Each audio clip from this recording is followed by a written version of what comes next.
In this video lecture, we shall be discussing about asymmetric cryptography. जो हमारे पुराने video lectures थे about the cryptography, उसमें हमने आपको बताया था कि जो क्रिप्टोग्राफी है उसको हम दो पार्ट्स में डिवाइड कर सकते हैं. एक का नाम है असिमेट्रिक टाइप और सेकंड है असिमेट्रिक टाइप. सिमेट्रिक में हमने आपको इसकी दो अप्रोचेस बताई थी. One was the classical approach and the second one was the modern approach. ये हमने लास्ट लेक्चर्स में कर लिया हुआ है. मॉडर्न अप्रोच में भी हमने दो टाइप के किया था. One was the stream cipher and one was the block cipher. और जो क्लासिकल अप्रोचेस थी उसमें हमने दो टाइप्स किए थे, about the substitutional method and about the transpositional. So ये वाला पार्ट हमने पहले कंप्लीट कर लिया हुआ है. आज हम डिस्कस करेंगे असिमेट्रिक क्रिप्टोग्राफी के बारे में, जिसको कि पब्लिक की क्रिप्टोग्राफी के नाम से भी जाना जाता है. सबसे पहले ये है कि हमारे पास ऐसी क्या ज़रूरत आन पड़ी कि हमें असिमेट्रिक क्रिप्टोग्राफी को यूज़ करना पड़ा.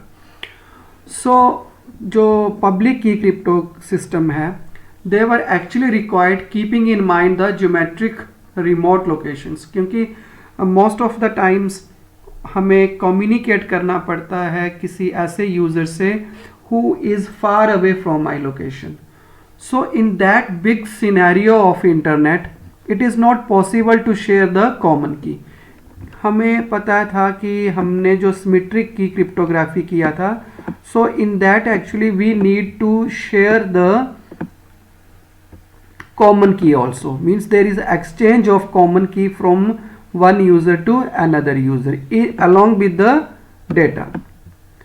So big scenario में it is not economical or it is not financially feasible कि हम साथ में डेटा के साथ हम कॉमन की को भी भेजें, because it could be compromised at any point if the transmission is at very long distance. So उस चीज़ को प्रॉब्लम को ओवरकम करने के लिए we make use of two key concepts wherein we are making use of two keys and we need not to share the common key. So इस process में the user uses a pair of related key, one public key and one is the private key. It means each and individual user will be having a pair of key. One will be its public key, which will be in public domain. Anyone can know the public key of any user. Along with this, it will be having one private key. This private key won't be in public domain. This will always belong to this user and it is kept secret. So here it is the concept of two keys, public key and a private key. Each user, say for example ये मेरे पास एक user है और यहाँ पे हमारे पास कोई दूसरा यूज़र है B, तो इसके पास भी दो कीज़ होंगी ही होंगी. One will be its private key and one will be its public key. तो यहाँ पे भी पब्लिक की जो है that will be put in public domain, और जो प्राइवेट की है that belong to this person only and it is always keep secret. So the data encrypted by one key and a function E. तो function ई का मतलब encryption. जब भी कोई हमने इनक्रिप्शन करनी है तो हम ई फंक्शन को यूज़ करेंगे, कोई भी इनक्रिप्शन एल्गोरिथम यूज़ करेंगे और किसी एक की का यूज़ करेंगे. किसी भी एक की का यूज़ करने का मतलब कि या तो हम इस पे की लगाएंगे पब्लिक की या लगाएंगे प्राइवेट की. वो हम आगे देखेंगे कि किस टाइप पे वो लगती है. फिर जब इसकी ये साइफर टेक्स्ट बन गई, तब इसको अगर हमने डिक्रिप्ट करना हो तो हम क्या लगाएंगे इसमें, अब डिक्रिप्शन एल्गोरिथम लगाएंगे. तो we will make use a function D, मतलब decryption algorithm, and corresponding other key. Corresponding other key का क्या मतलब हुआ, अगर इस एंड पे मान लो इस एंड पे अगर पब्लिक की यूज हुई है तो यहाँ पे प्राइवेट की यूज हुई होगी डिक्रिप्ट करने के लिए, और अगर यहाँ पे प्राइवेट की यूज की हुई है इनक्रिप्ट करने के लिए, तो यहाँ पे पब्लिक की यूज होगी, तो कॉरस्पॉन्डिंग कीज यूज होंगी डेटा को इनक्रिप्ट या डिक्रिप्ट करने के लिए। तो बेसिक आइडिया क्या है कि जो पब्लिक की इंक्रिप्शन है, this is a method of encrypting the data with two different keys and making one of the key the public key available for any one, public domain में रखी जाती है, और जो सेकंड की है private की, उसको बिल्कुल भी शेयर नहीं किया जाता। सो अगर डेटा को इनक्रिप्ट कर रहे हैं विद पब्लिक की, तो जैसे हमने पिछली स्लाइड में बताया कि अगर डेटा को इनक्रिप्ट किया जा रहा है पब्लिक की से, तो उसको डिक्रिप्ट कर सकते हैं प्राइवेट की से, और अगर डेटा को इनक्रिप्ट किया गया है प्राइवेट की से, तो कॉरस्पॉन्डिंग जो उस यूजर की पब्लिक की होगी उससे उसको डिक्रिप्ट किया जा सकता है। तो ये एक कंसेप्ट है, ये जो ये चीज को बारे में डिटेल में आपको बताएगा कि ये हमारे पास एक यूजर ए है और यूजर बी है, तो प्राइवेट की को हम के आर डिनोट कर रहे हैं और पब्लिक की को के यू। के का मतलब की और आर मीन्स प्राइवेट और यू मीन पब्लिक। तो यहाँ पे यूजर के पास दो कीज होंगी, कौन कौन सी? पब्लिक की होगी K U A means the public key of A, और प्राइवेट की होगी K R A means the private key of user A. Same way B पे भी दो ही कीज बनेगी, पब्लिक की के यू बी और एक प्राइवेट की के आर बी। तो जब भी हम साइफर टेक्स्ट बनाएंगे, मतलब सेंडर एंड, मान लो ये सेंडर एंड है सी, इसे साइफर टेक्स्ट कैसे बनेगी? पब्लिक की हम यूज करेंगे प्लेन टेक्स्ट के ऊपर और इंक्रिप्शन एल्गोरिथम लगाएंगे, उससे हमारे पास साइफर टेक्स्ट बन जाएगी। इस चीज का ये मतलब हुआ कि मान लो हमारे पास कोई प्लेन टेक्स्ट है P, ओके, और मान लो A जो है वो B को कोई डेटा भेजना चाहता है, तो एक्चुअली में अब A के पास कौन कौन सी की हैं? एक तो इसके पास अपनी एक प्राइवेट की है के आर ए, एक इसके पास अपनी पब्लिक की है, और एक इसके पास पब्लिक की जो है वो बी की भी है, क्योंकि जो बी की पब्लिक की थी वो पब्लिक डोमेन पे थी तो उसको मालूम था। अब मान लो ए ने बी को डेटा भेजना है, बी ने पब्लिक की बनाई अपनी और पब्लिक डोमेन में रख दी, और ए को भी अब पब्लिक की ऑफ बी के बारे में पता चल गया। तो अब ए क्या करेगा? ए जो कोई भी प्लेन टेक्स्ट है उसके ऊपर ऑब्वियसली कोई डिक्रिप्शन इंक्रिप्शन एल्गोरिथम लगाएगा। इंक्रिप्शन के लगाने के बाद इसको वो की कौन सी यूज करेगा? जिसको उसने डेटा भेजना है। डेटा किसको भेजना है? उसने बी को, तो वो उसकी पब्लिक की को यूज करके डेटा को इनक्रिप्ट करेगा। तो ये मतलब हुआ इसका, encryption algorithm uses the plain text and the public key of whom? The public key of the user to which the data is supposed to be sent. तो वो पब्लिक की बी की यूज करेगा क्योंकि उसके पास है। फिर क्या बन जाएगा? उसके पास साइफर टेक्स्ट बन गया। Cipher text over the network क्या हो जाएगी? ट्रांसमिट हो जाएगी। तो इसकी बैक जो है वो पब्लिक प्लेन टेक्स्ट कैसे बनेगी? फिर वो जो साइफर टेक्स्ट बी के पास पहुंची है वो क्या करेगा? यहाँ पे कोई डिक्रिप्शन एल्गोरिथम लगाएगा। तो ये देखिए डिक्रिप्शन एल्गोरिथम लगाएगा, और जो साइफर टेक्स्ट है उसके ऊपर की लगाएगा वो अपने वाली प्राइवेट की, सो के आर ऑफ बी, क्योंकि ये प्राइवेट की है उसकी और ये इसको पता है अपनी प्राइवेट की। तो इस हिसाब से वो क्या करेगा? डिक्रिप्शन करेगा साइफर टेक्स्ट को और वापिस उसको प्लेन टेक्स्ट में कन्वर्ट कर देगा के आर बी के साथ। मान लो सपोज ये कर लो कि किसी ने इसको साइफर टेक्स्ट को इंटरसेप्ट कर लिया।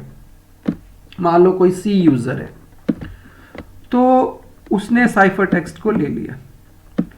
अब उसने डिक्रिप्शन एल्गोरिथम भी लगा दिया, कोई प्रॉब्लम नहीं है क्योंकि डिक्रिप्शन एल्गोरिथम तो सभी के पास है। Algorithm is not kept secret, it is also in the public domain. पर अब ये साइफर टेक्स्ट की प्लेन टेक्स्ट तभी ही बन पाएगी अगर मैं इसको डिक्रिप्ट करूं using the private key of B.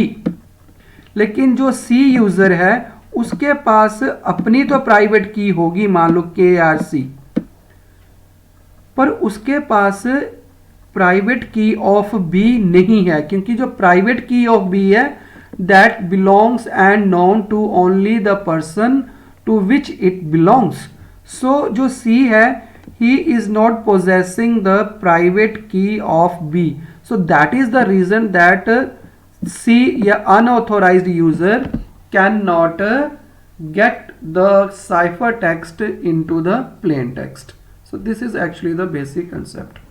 तो ये देखिए, ये सेम कंसेप्ट जो हमने अभी आपको समझाया कि प्लेन टेक्स्ट है, यूज़र A है, यूज़र A जो है वो मान लो यूज़र B को डेटा भेजना चाहता है, तो वो क्या करेगा, प्लेन टेक्स्ट के ऊपर उसने एनक्रिप्शन एल्गोरिथम भी लगाया और जिसको डेटा भेजना था उसकी पब्लिक की को यूज़ किया, KU of B।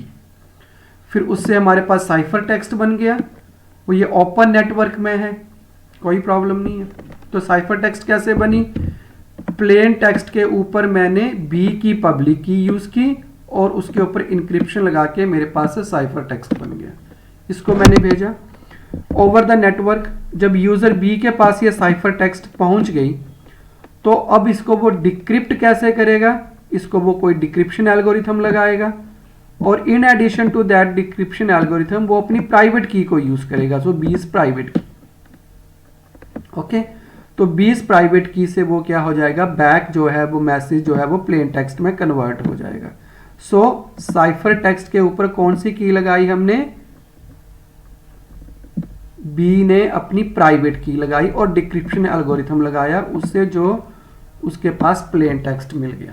So this is the reason. अब जैसे हमने आपको बताया कि कोई अगर अगर कोई अनऑथोराइज्ड हैकर है, अगर वो इसको इंटरसेप्ट भी कर लेता है तब भी वो कोई प्रॉब्लम नहीं है, कि अगर ये C उसको ले भी लेता है तब उसके पास सब कुछ है, उसके पास डिक्रिप्शन एल्गोरिथम भी है, लेकिन उसके पास क्या नहीं है, उसके पास B की जो प्राइवेट की है ये वाली वो नहीं है इसके पास, तो जिस कारण वो उसको प्लेन टेक्स्ट में कन्वर्ट नहीं कर सकता।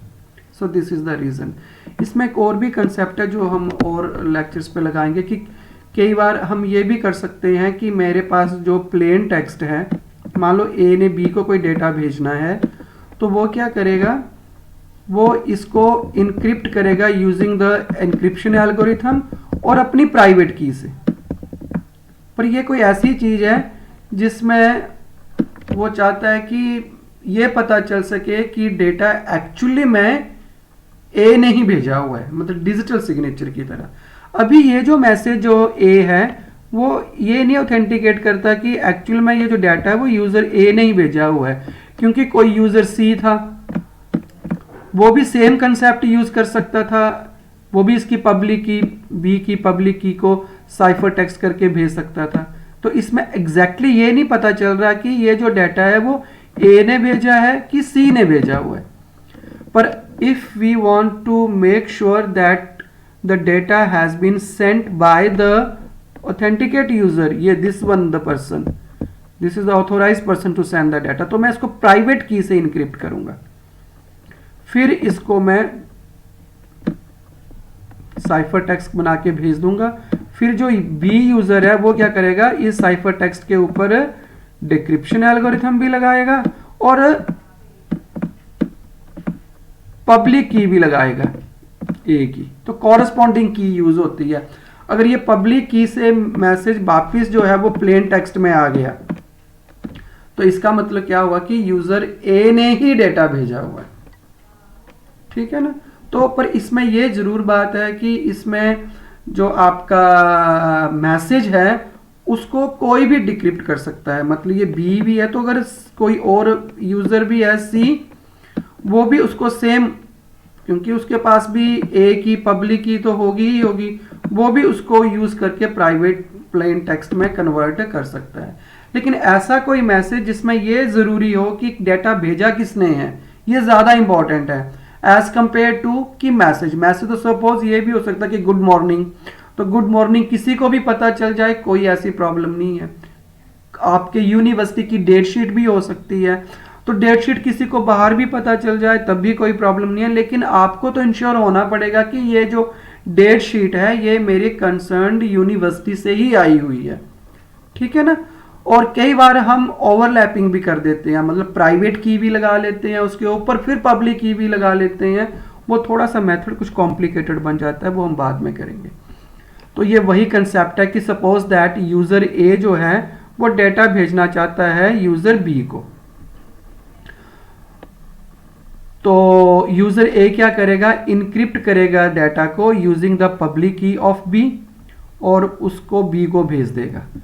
फिर बी क्या करेगा, उस मैसेज को रिसीव करके वो उसको डिक्रिप्ट करेगा बाय इट्स प्राइवेट की। क्यों? क्योंकि जो डिक्रिप्शन प्रोसेस है उसके लिए प्राइवेट की चाहिए ही चाहिए, और वो किसकी चाहिए, यूजर बी की चाहिए जिसको डेटा भेजा हुआ मैंने। So which is also only known to be, hence the information is transferred securely. So this is the way. अब हम एक एग्जांपल से समझते हैं कि मान लो कि जो बॉब है वो कोई मैसेज भेजना चाहता है एलिस को, इनक्रिप्टेड मैसेज। सो वो दोनों आपस में एग्री करते हैं कि we will make use of public key encryption. तो बताओ क्या क्या स्टेप्स होंगे इसमें, ये देखो। Bob wants to send the encrypted message to Alice। तो सबसे पहले एलिस की ड्यूटी बन जाएगी कि पहले वो की जनरेट करवाए, एक की जनरेट करवाए वो अपने लिए प्राइवेट, और एक की वो जनरेट करे अपने लिए पब्लिक।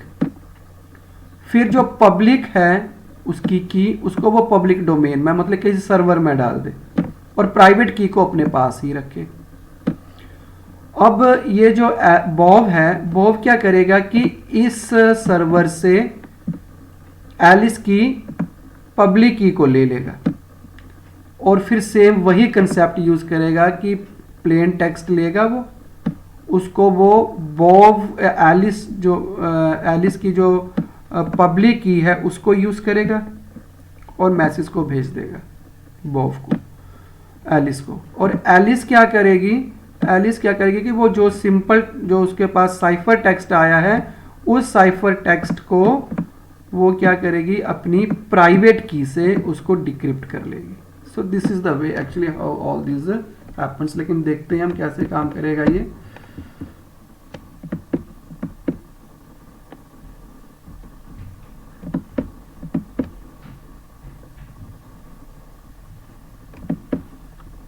सो एलिस क्या करेगा, एलिस क्रिएट्स, जो एलिस है हमारे पास यहाँ पीछे, Alice creates a pair of keys, one is public key and one is the private की।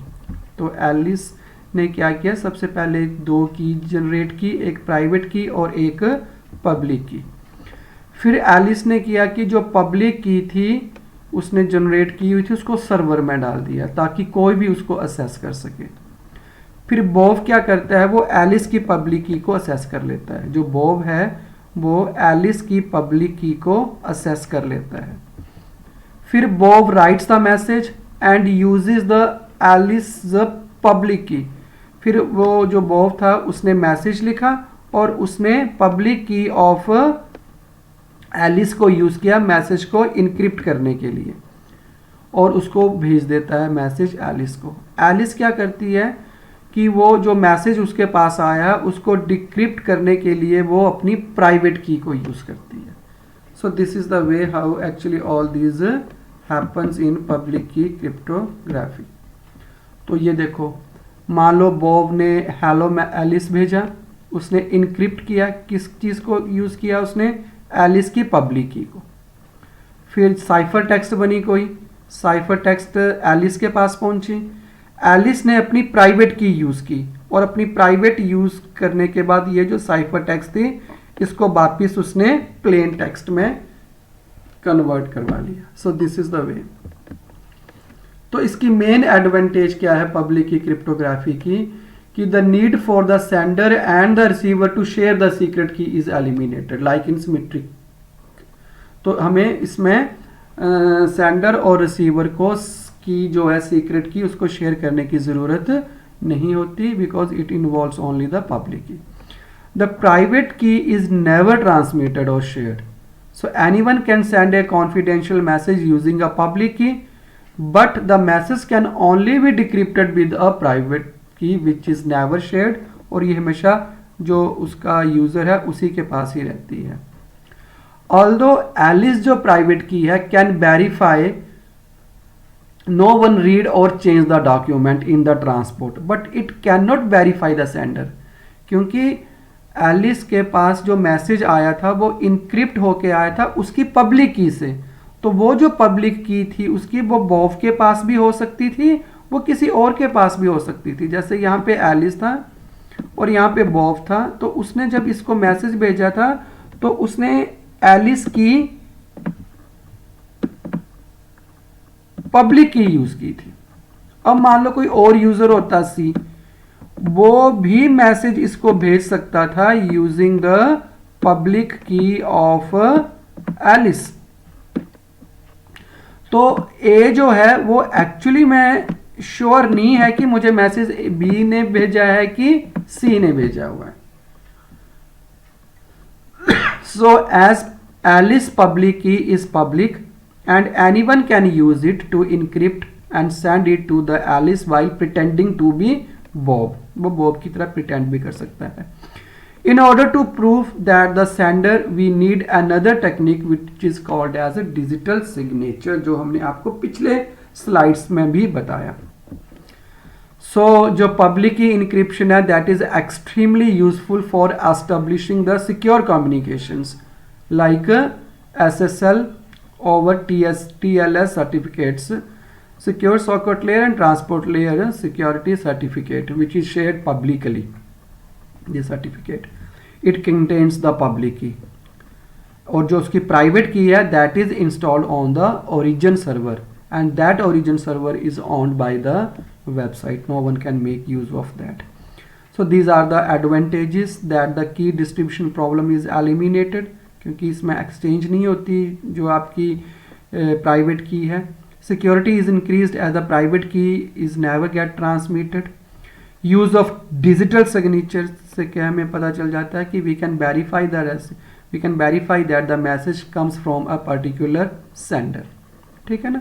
सो it allows for non repudiation so that the sender can never deny that the message has not been sent by me.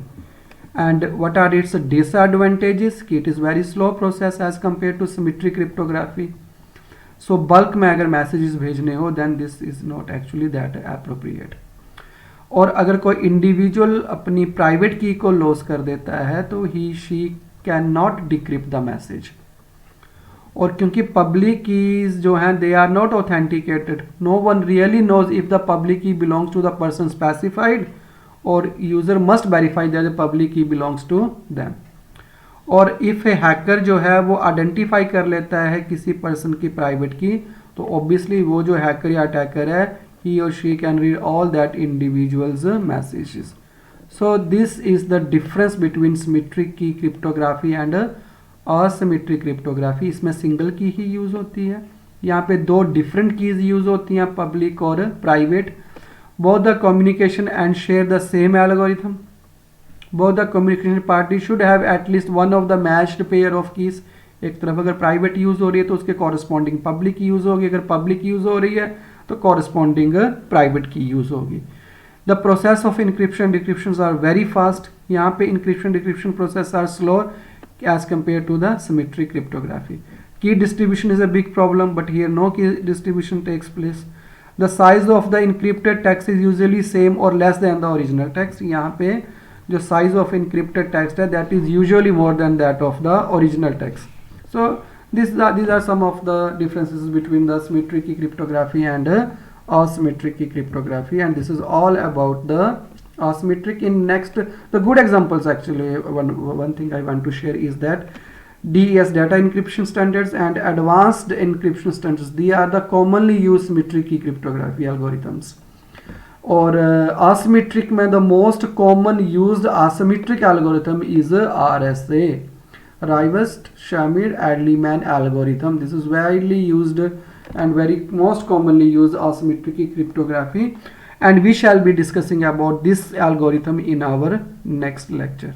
Thanks for watching.